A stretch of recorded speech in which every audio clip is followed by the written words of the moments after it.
Carta a los Hebreos.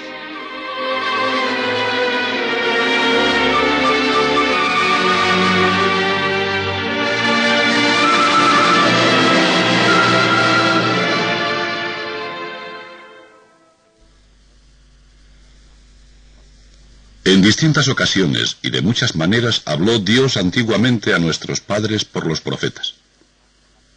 Ahora, en esta etapa final, nos ha hablado por el Hijo, al que ha nombrado heredero de todo, y por medio del cual ha ido realizando las edades del mundo.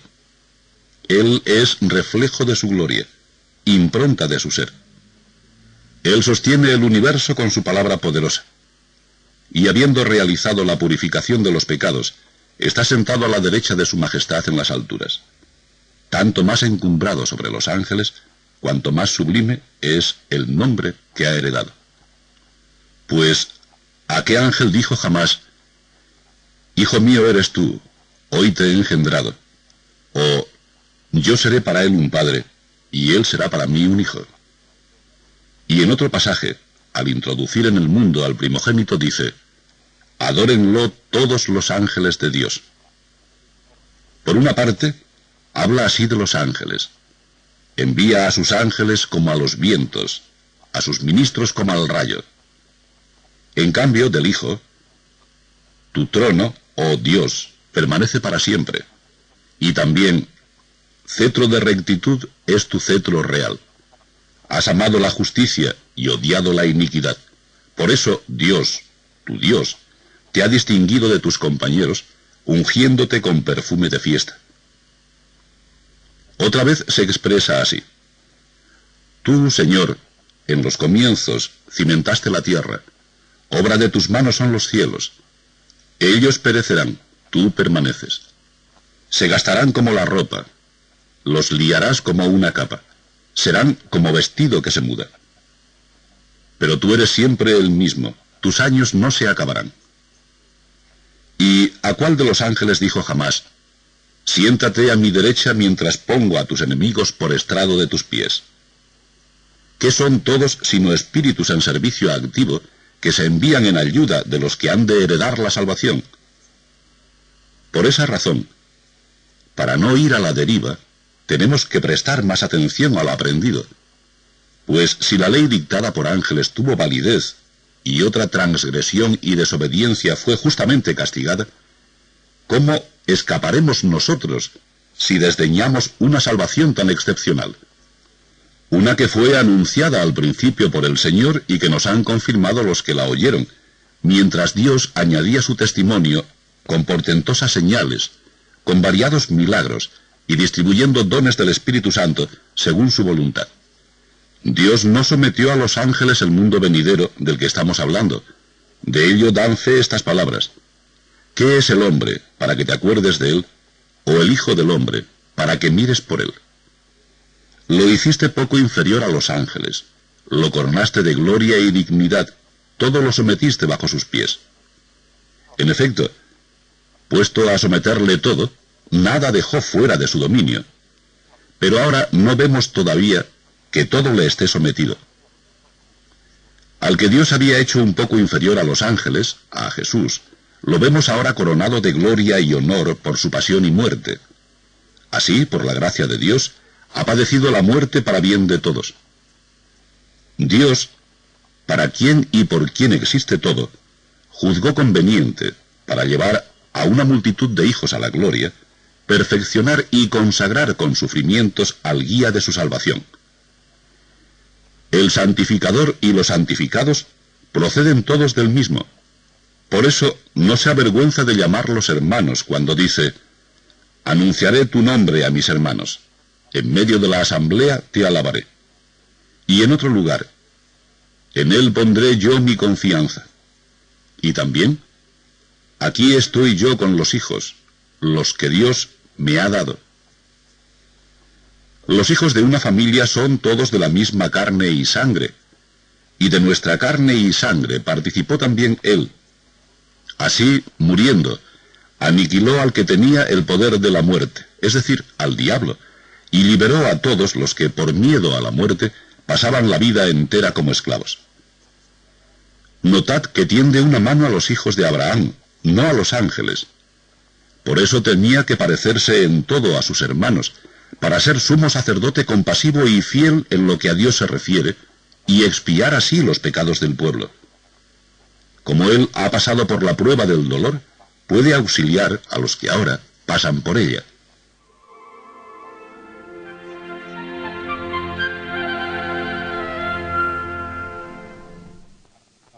Hermanos santos que compartís el mismo llamamiento celeste, considerad al enviado y sumo sacerdote de la fe que profesamos, a Jesús, fiel al que lo nombró, como lo fue Moisés en la entera familia de Dios.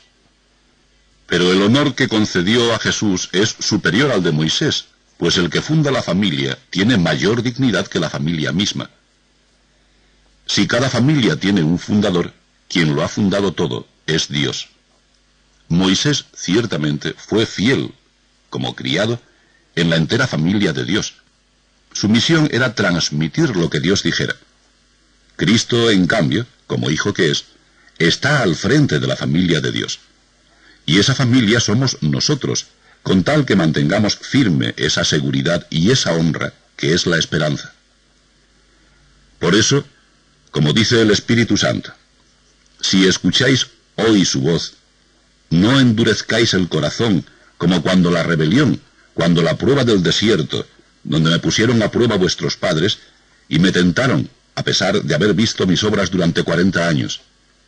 Por eso me indigné contra aquella generación y dije, siempre tienen el corazón extraviado. No han conocido mis caminos. Por eso he jurado en mi cólera que no entrarán en mi descanso. Atención, hermanos, que ninguno de vosotros tenga un corazón malo e incrédulo que lo lleve a desertar del Dios vivo. Animaos, por el contrario, los unos a los otros, día tras día, mientras dure este hoy, para que ninguno de vosotros se endurezca, engañado por el pecado. En efecto, somos partícipes de Cristo si conservamos firme hasta el final la actitud del principio, dado que dice, si escucháis hoy su voz, no endurezcáis el corazón como cuando la rebelión. ¿Quiénes se rebelaron al oírlo? Ciertamente, todos los que salieron de Egipto por obra de Moisés. ¿Y contra quiénes se indignó durante 40 años?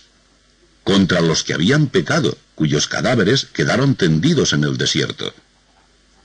¿Y a quién juró que no entrarían en su descanso sino a los rebeldes? Y vemos que no pudieron entrar por falta de fe.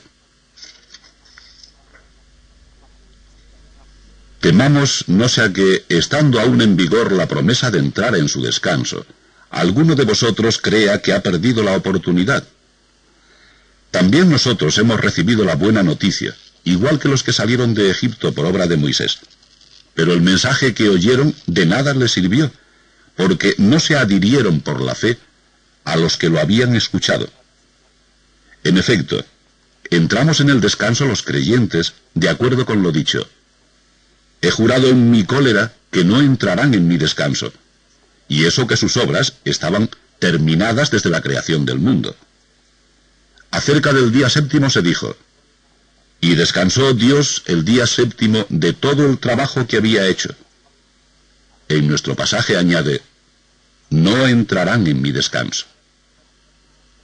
Ya que, según esto, quedan algunos por entrar en él, y los primeros que recibieron la buena noticia no entraron por su rebeldía, Dios señala otro día, hoy, al decir mucho tiempo después, por boca de David, lo antes citado, si escucháis hoy su voz, no endurezcáis el corazón.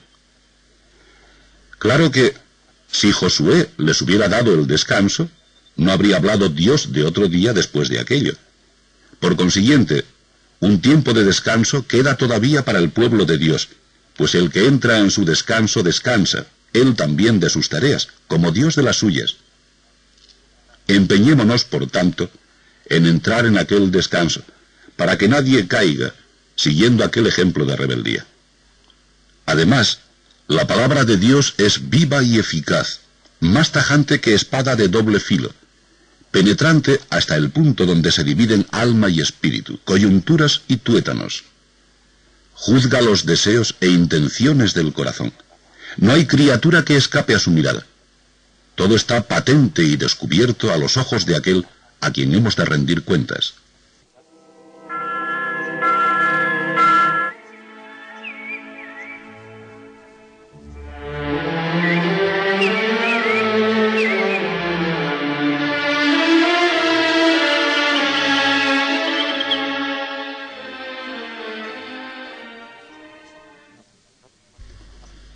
Mantengamos la confesión de la fe, ya que tenemos un sumo sacerdote grande que ha atravesado el cielo, Jesús, Hijo de Dios. No tenemos un sumo sacerdote incapaz de compadecerse de nuestras debilidades, sino que ha sido probado en todo exactamente como nosotros, menos en el pecado. Por eso, acerquémonos con seguridad al trono de la gracia para alcanzar misericordia y encontrar gracia que nos auxilie oportunamente. Porque todo sumo sacerdote, escogido entre los hombres, está puesto para representar a los hombres en el culto a Dios, para ofrecer dones y sacrificios por los pecados. Él puede comprender a los ignorantes y extraviados, ya que él mismo está envuelto en debilidades. A causa de ellas, tiene que ofrecer sacrificios por sus propios pecados, como por los del pueblo. Nadie puede arrogarse este honor. Dios es quien llama, como en el caso de Aarón. Tampoco Cristo se confirió a sí mismo la dignidad de sumo sacerdote, sino aquel que le dijo: «Tú eres mi hijo, yo te he engendrado hoy». O como dice otro pasaje de la Escritura: «Tú eres sacerdote eterno, según el rito de Melquisedec». Cristo, en los días de su vida mortal, a gritos y con lágrimas, presentó oraciones y súplicas al que podía salvarlo de la muerte, cuando en su angustia fue escuchado. Él, a pesar de ser hijo, aprendió sufriendo a obedecer. Y llevado a la consumación, se ha convertido para todos los que le obedecen en autor de salvación eterna, proclamado por Dios sumo sacerdote, según el rito de Melquisedec. Sobre lo cual tenemos mucho que decir, de difícil inteligencia, porque os habéis vuelto torpes de oído. Pues los que después de tanto tiempo debíais ser maestros, necesitáis que alguien de nuevo os enseñe los primeros rudimentos de los oráculos divinos, y os habéis vuelto tales que tenéis necesidad de leche en vez de manjar sólido.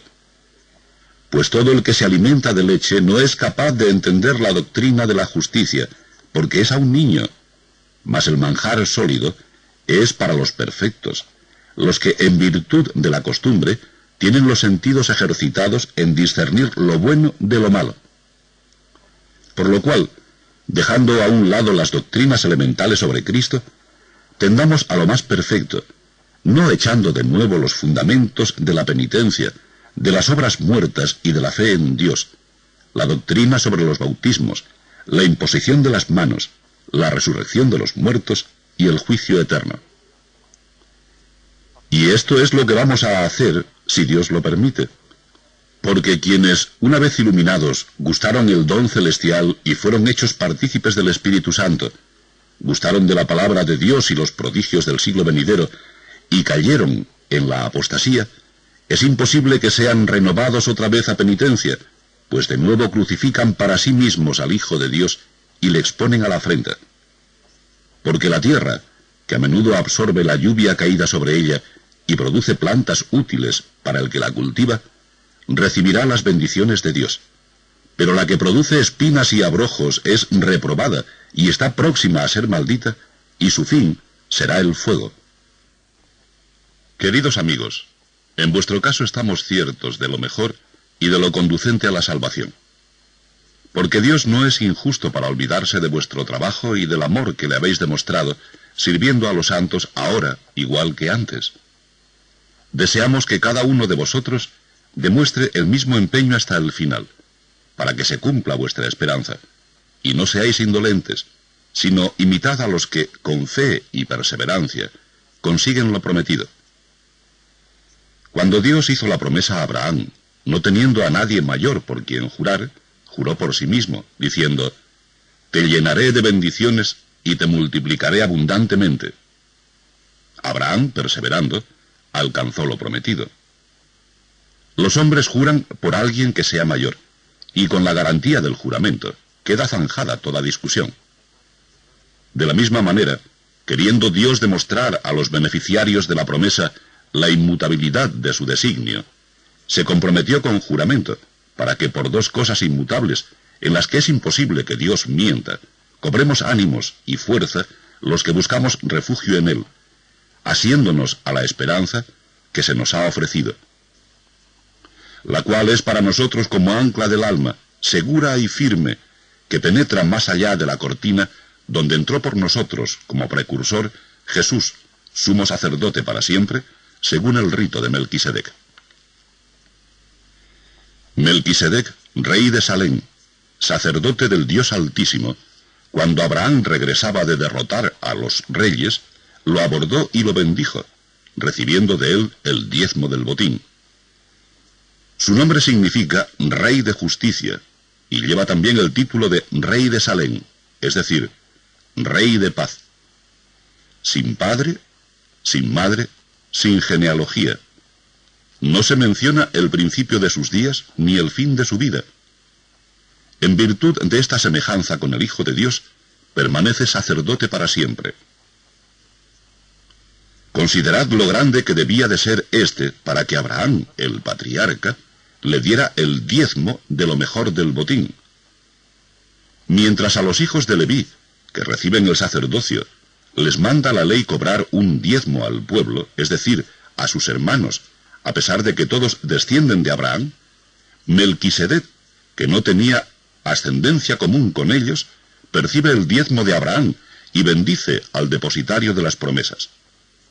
Ahora bien, está fuera de discusión que lo que es más bendice a lo que es menos. Y aquí los que cobran el diezmo son hombres que mueren, mientras allí fue uno de quien se declara que vive.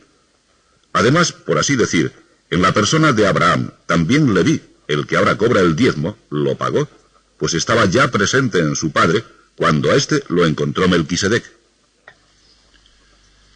Si alguno se hace perfecto por medio del sacerdocio levítico, pues en él se basaba la legislación dada al pueblo, ¿qué falta hacía que surgiese otro sacerdote en la línea de Melquisedec y que no se le llame de la línea de Aarón?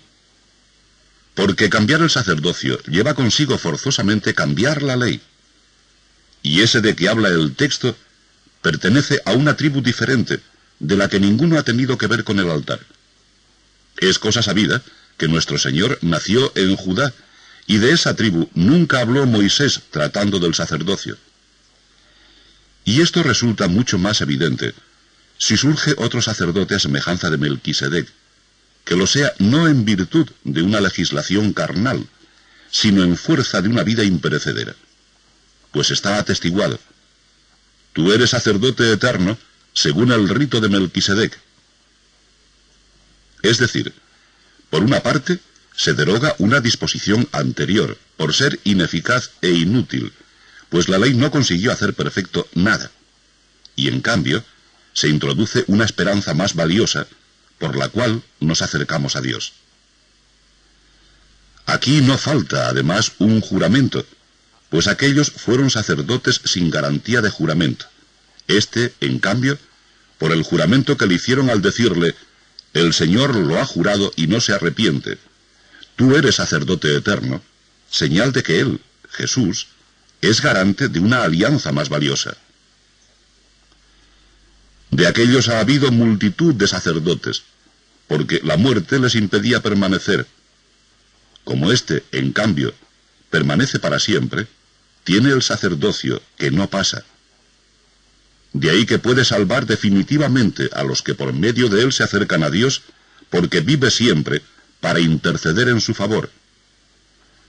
Y tal convenía que fuese nuestro sumo sacerdote, santo, inocente, sin mancha, separado de los pecadores y encumbrado sobre el cielo. Él no necesita ofrecer sacrificio cada día como los sumos sacerdotes que ofrecían primero por los propios pecados, después por los del pueblo, porque lo hizo de una vez para siempre, ofreciéndose a sí mismo. En efecto, la ley hace a los hombres sumos sacerdotes llenos de debilidades.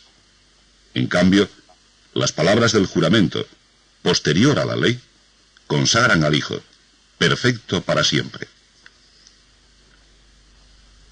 Esto es lo principal de toda la exposición. Tenemos un sumo sacerdote tal que está sentado a la derecha del trono de la majestad en los cielos, y es ministro del santuario y de la tienda verdadera, construida por el Señor y no por hombre. En efecto, todo sumo sacerdote está puesto para ofrecer dones y sacrificios. De ahí la necesidad de que también éste tenga algo que ofrecer.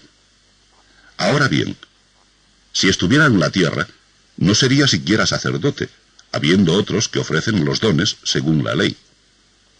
Estos sacerdotes están al servicio de un esbozo y sombra de las cosas celestes, según el oráculo que recibió Moisés cuando iba a construir la tienda. Mira, le dijo Dios, te ajustarás al modelo que te fue mostrado en la montaña. Mas ahora a él le ha correspondido un ministerio tanto más excelente, cuanto mejor es la alianza de la que es mediador. Una alianza basada en promesas mejores. En efecto, si la primera hubiera sido perfecta, no tendría objeto la segunda. Pero a los antiguos les echa en cara. Mirad que llegan días, dice el Señor, en que haré con la casa de Israel y con la casa de Judá una alianza nueva, no como la alianza que hice con sus padres, cuando los tomé de la mano para sacarlos de Egipto. Ellos fueron infieles a mi alianza, y yo me desentendí de ellos, dice el Señor. Así será la alianza que haré con la casa de Israel después de aquellos días, oráculo del Señor. Pondré mis leyes en su mente y las escribiré en sus corazones. Yo seré su Dios, y ellos serán mi pueblo. Y no tendrá que enseñar uno a su prójimo, el otro a su hermano, diciendo, conoce al Señor, porque todos me conocerán, del menor al mayor, pues perdonaré sus delitos, y no me acordaré ya de sus pecados. Al decir alianza nueva, dejó anticuada la anterior, y lo que está anticuado y se hace viejo, está a punto de desaparecer. Y el primer pacto tenía su ceremonial y su santuario terrestre. Fue construido un tabernáculo, y en él una primera estancia, en que estaban el candelabro y la mesa, y los panes de la proposición. Esta estancia se llamaba el Santo. Después del segundo velo, otra estancia del tabernáculo, que se llamaba el Santo de los Santos, en el que estaba el altar de oro de los perfumes y el arca de la alianza, cubierta toda ella de oro, y en ella un vaso de oro que contenía el maná, la vara de Aarón, que había reverdecido, y las tablas de la alianza. Encima del arca estaban los querubines de la gloria, que cubrían el propiciatorio, de los cuales nada hay que decir en particular. Dispuestas así las cosas, en la primera estancia del tabernáculo entraban cada día los sacerdotes que desempeñaban su ministerio. Pero en la segunda, una sola vez en el año entraba el pontífice solo, no sin haber ofrecido la sangre en expiación de sus ignorancias y las del pueblo. Quería mostrar con esto el Espíritu Santo, que aún no estaba expedito el camino del santuario mientras el primer tabernáculo subsistiese. Era esto figura que miraba a los tiempos presentes, pues en aquel se ofrecían oblaciones y sacrificios, que no eran eficaces para hacer perfecto en la conciencia al que ministraba, pues era sólo sobre alimentos, bebidas, diferentes lavatorios y preceptos de una justicia carnal establecidos hasta el tiempo de la rectificación. Pero Cristo ha venido como sumo sacerdote de los bienes definitivos. Su templo es más grande y más perfecto, no hecho por manos de hombre, es decir, no de este mundo creado. No usan sangre de machos cabríos ni de becerros, sino la suya propia, y así ha entrado en el santuario una vez para siempre, consiguiendo la liberación eterna.